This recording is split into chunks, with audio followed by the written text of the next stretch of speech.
It has finally arrived. I thought this day would never come. What's going on, guys? How's it hanging? It is Eric Blue Jay here, and A Couple of Cuckoos Season 2 has just dropped their first trailer, showing us a first look at any new piece of animation in general, as well as the shift in art style. I literally can't get over this trailer. I can't tell you how many times I've watched this on repeat since April 6th.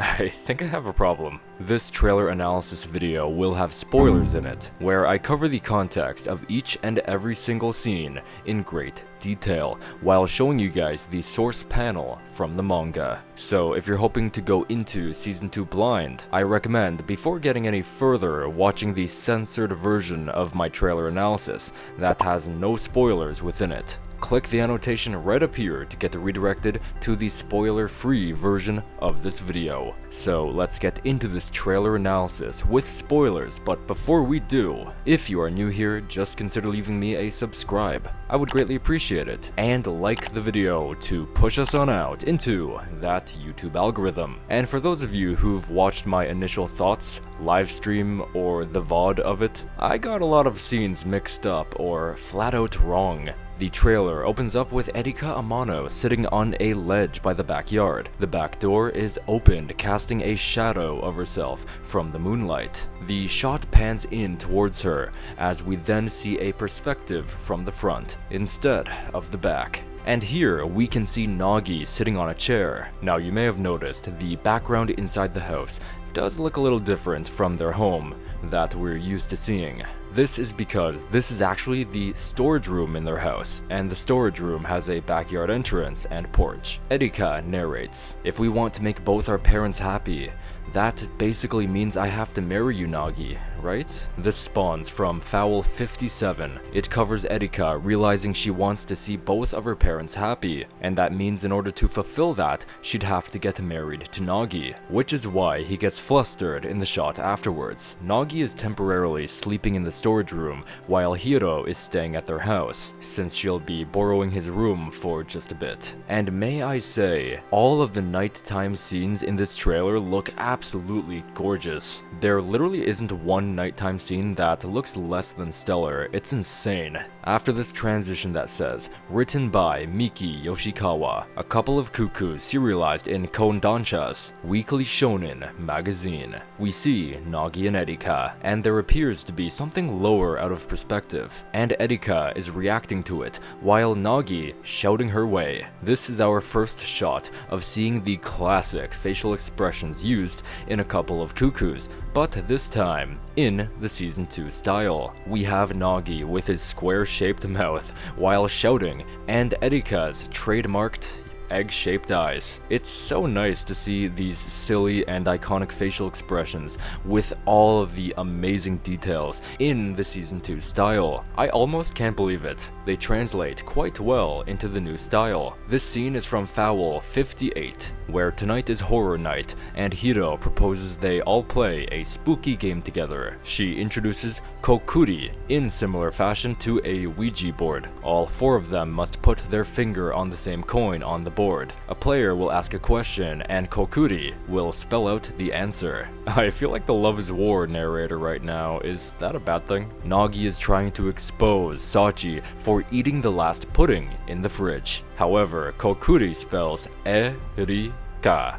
as Erika exclaims in shock, "How did it know?" as Nagi rebuttals, "It was you, Amano?" Up next, we have this shot of Nagi. He seems to be looking behind him, and I've gotta say, this shot really set off the casual shading for me. Season 1 didn't have this level of casual shading, so I'm extraordinarily excited to see more of this art style. I have seen a lot of complaints surface online about the art style shift, but personally for me, I'm all for it. This scene derives from Foul 59. Hiro is trying to make everyone breakfast, but it took her a while to get used to the Ami-Umi house's kitchen, so long to the point where nothing was prepared. So this is where Nagi had to step in and make brunch. As everyone gathers around the table after the first bite, Nagi began to cry. But was it out of sadness? Happiness? Or hunger? Back in the storage room, freaking out, not understanding what made him cry back there. Erika is literally outside the glass door, watering the plants. She answers his question saying she believes he was just overjoyous and he didn't know it. So this shot is of him simply questioning, happy? And speaking of watering the plants, this outdoor scene is directly connected to the previous one. Don't let the lighting fool you. This will come directly before the previous shot of Nagi in the episode. We have Erika watering the plants in the backyard. This shot feels so mystical and just magical. Just look at the water, the sparkles flowing in the night air, Erika's beautiful curly hair. As we get closer to her face, we can notice all of the loose hair strands. I've come to notice that the loose hair strand from season 1 that took place in the middle of Erika and Sachi's hair is gone in season 2. And when I noticed that, it became clear to me that the front part of Erika's hair is completely different. Season 2 has it to where it's more straight and bang-like, as Season 1 has it more symmetrical and not straight at all. And once again, I really like both. And it's replaced with, you know, just extra detailed hair strands on the sides. Like, look at all of this! I really feel like since, say, 2024, the anime industry has really been doing a lot of this. I've mentioned in my recent Rent-A-Girlfriend Season 4 video, I was talking a lot about this detail, but I've never thought I'd see this level of loose hair strands in A Couple of Cuckoos, and it's... words can't describe it, it looks so beautiful. As I've mentioned, this shot is also from Foul 59. Erika mentions to Nagi after he questions himself crying, she thinks he was just really happy. He asks, happy? And she replies, yup. Nagi never knew happiness could make you cry. One thing a textbook could never teach you. Our next scene entails our favorite foodie, Sachi, eating breakfast. Our first look at Sachi. I was absolutely taken aback by the sheer level of character design here. Everything looks so great. This comes from Foul 59. Nagi brings up a deep topic of conversation during the brunch I had mentioned earlier. He states he's realized anew that the three of them are technically all strangers to him, and goes on to explain his points. But here's the original panel of Sachi this is adapting during the conversation. I'll be honest, it took me a while to track this one down by the sheer level of difference, especially in facial expression. The next shot is of Hiro. She appears to be holding wheeled suitcases in both of her hands. As the perspective pans up, she appears to be looking quite sad looking up at a tall structure. So we shall see what comes from this scene here. This scene comes directly from the ending of Foul 56, while Nagi and Erika are reminiscing over their photo board. Hiro is standing outside their house saying, starting today, I'll be living here too. I'm curious how Season 2 will be structured because this here, from the very last panel from Foul 56 to 59, this was all cut content from Season 1. They skipped that whole segment in favor to adapt Foul 60. And knowing the contents, how are they going to skip over Erika being sick in Season 2? I assume they'll just randomly show that Ai Mochizuki scene probably at the ending of Season 2 Episode 1 or maybe Episode 2. Next is this funny shot of all three of the girls looking at Nagi, all seemingly unimpressed. So far, it's really nice to see all three of them in the same shot with their brand new appearances. It really solidifies like, oh yeah, we are so back. This spawns from Foul 57, where Nagi tries to figure out sleeping arrangements for the four of them living under the same roof. He figures three girls could live happily in one room, and he can keep the other room himself, with the solution seeming too perfect to fail. Well, I'll just let this shot of them suggest what comes next. Over here, we have Nagi with a dead serious expression. He appears to be holding a piece of paper in his hand. And once more, may I say, the shading looks incredible, whether on his skin, his shirt, or even this piece of paper. I can't wait to see more of the future episodes. This comes from foul 59, where Nagi hits the wall and actually cracks it, but this time Rihito is nowhere to be seen. In this circumstance, he's scaring Erika and Sachi, saying things are about to get strict here, as he introduces a chore assignment list. Hiro will be in charge of breakfast, Sachi will be in charge of laundry and cleaning the washroom, Erika will be in charge of general home cleaning, and Nagi will be in charge of dinner. And for the love of God, if you notice something, anything, just do it.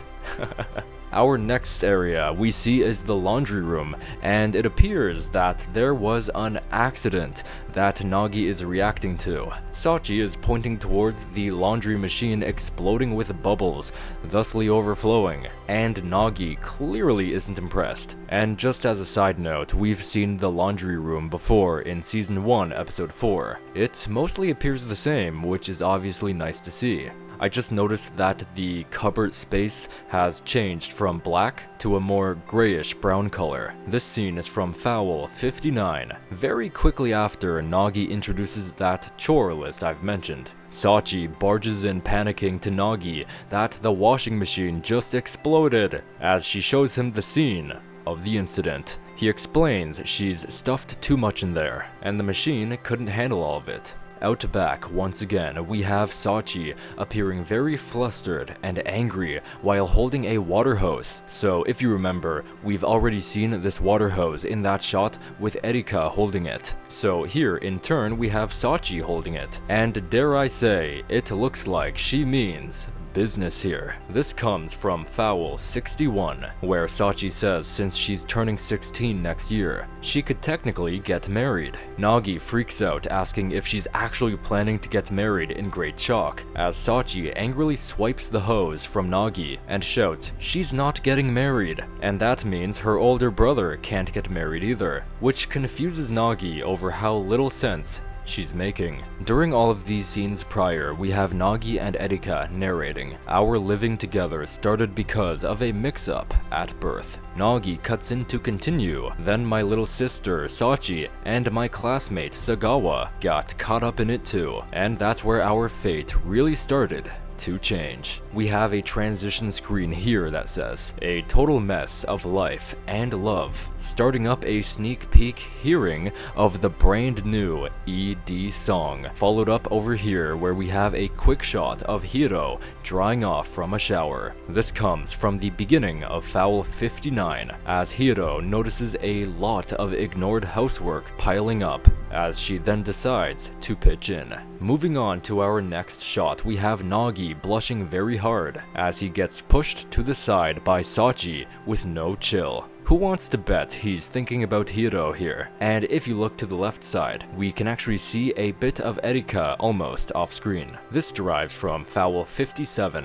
as everybody's trying to figure out sleeping arrangements. Nagi wonders the possibilities to share a room with Hiro and watching her sleep with a view from the loft, to where Sachi pushes him over, reminding them that all of them have a fiancé. So don't get carried away. Now this gets dark. We have Erika cosplaying as a fox spirit with ominous green and blue fire in the background. So it'll be interesting to see this actual scene's continuation in the actual episode. This comes to us from Foul 58, where Hiro explains during the Kokuri game, it became famous in Japan as a way to call and contact fox spirits, which lines up perfectly, giving Erika the idea to cosplay as a fox spirit, as she demands Kokuri to answer, what is the first part of a girl that Nagi looks at? We've got another quick scene of Nagi in the dark raising his hand. Again,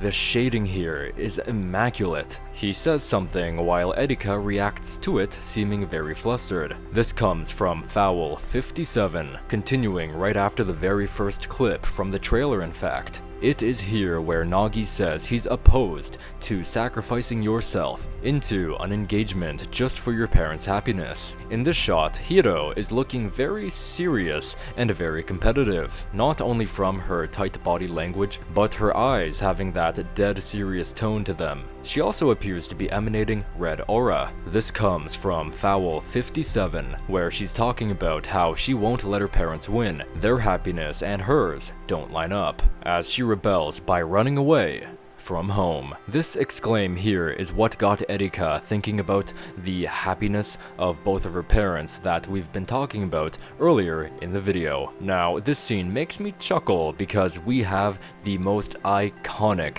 facial expression amongst A Couple of Cuckoos. The silly, I don't know, very innocent face. I literally remember first experiencing this in season 1 episode 6. I laughed so hard at that.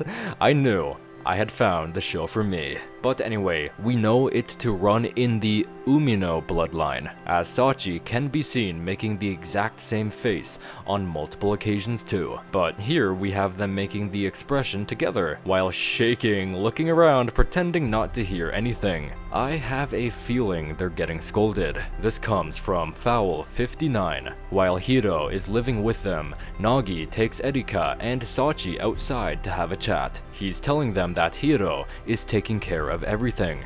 So much so that she's getting to things even before he does. And you know things are messed up when that happens. So he is scolding them indeed, making them feel like that. This next shot feels so nostalgic, yet at the same time iconic. We have Erika, Sachi, and Hiro overlooking something. I've seen so many people posting and commenting how this shot reminds them of that particular shot from OP1, and you know, I absolutely see it. I'm glad people were able to notice this potential reference. And we know this to be a reference to that scene from OP1 because in the manga, this panel was built different. Coming from Foul 59, the girls are hovering over in delight to Nagi's meal he's prepared, because Hiro was having many difficulties adapting to their kitchen. And the final scene we have Nagi laying down, nervously sweating. So it'll be quite interesting to learn more about this shot. This comes to us from Foul 59. Remember earlier when I said there was a moment where Nagi found himself crying, and he didn't know why? This is him asking himself,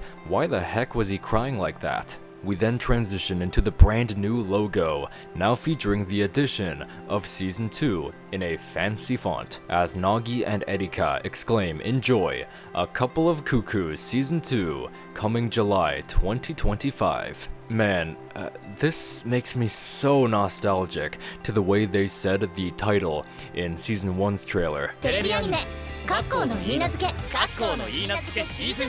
But yeah guys, the broadcast will begin in July 2025. So only a few months to go until A Couple of Cuckoos return with a batch of brand new episodes. So anyway, thank you guys so much for Oh, I hope I didn't trick you too badly, because we have a secret ending of the trailer. Fading to black for an extended duration, we hear mysterious footsteps in the dark. Fading back in, the trailer enlightens us with this angel-like presence. Yes sir, we have new character, Ai Mochizuki here, with her first appearance in all her glory. And man, she looks so pretty. I can't believe we're finally seeing her in the anime. Not only that, but in color too. And oh my god, running through this trailer once again, I literally feel tears surging at my eyes hearing Ai's voice. Hina Yumiya has done a wonderful job portraying Ai's soft nature here. As we zoom in closer to her face, we can actually see her eye. Look at that! Underneath her hair. You can see the eye! Yeah. Oh! Yes. And on that note, this is interesting, which makes me somewhat disappointed. Ai says, wow, the Umino residence. It feels so nostalgic. I mean, it has been 10 years. I wonder how Nagi's been. So this scene is supposed to be at night, which I'd personally vastly prefer. It helps to highlight Ai's mysterious tone and feel a lot more serious. However, I think this should be fine, I trust the director with all I have, so if this scene had to change for a daylight experience in the adaptation, then that's just how it needed to be altered. What I'm thinking is they're going to immediately blend this scene with Sachi hearing a ghost scene from Foul 66, so they can introduce Ai's character a little more early on. But you know what's really strange? Ai's final shot in this trailer is inspired by this panel from Foul 66. But this animation here is 6 fouls ago in Foul 60, so I'm very excited to learn more. So anyway, thank you guys so much for watching this video. I hope you did enjoy. If you did, just consider leaving me a subscribe. I would greatly appreciate it. Don't forget to like the video, comment, tell me what you thought. What was your favorite shot in the trailer? And do you think we'll be getting one more trailer within the next 4 months until the July broadcast? You can follow me at TLBBlueJay on X or at Eric_BlueJay on Instagram. If you'd like to see my anime fanart drawings, that includes A Couple of Cuckoos fanart. If you'd like to see a full breakdown of every single piece of information from the April 6th news drop, click the concise video that you're currently seeing on your screen to continue the discussion.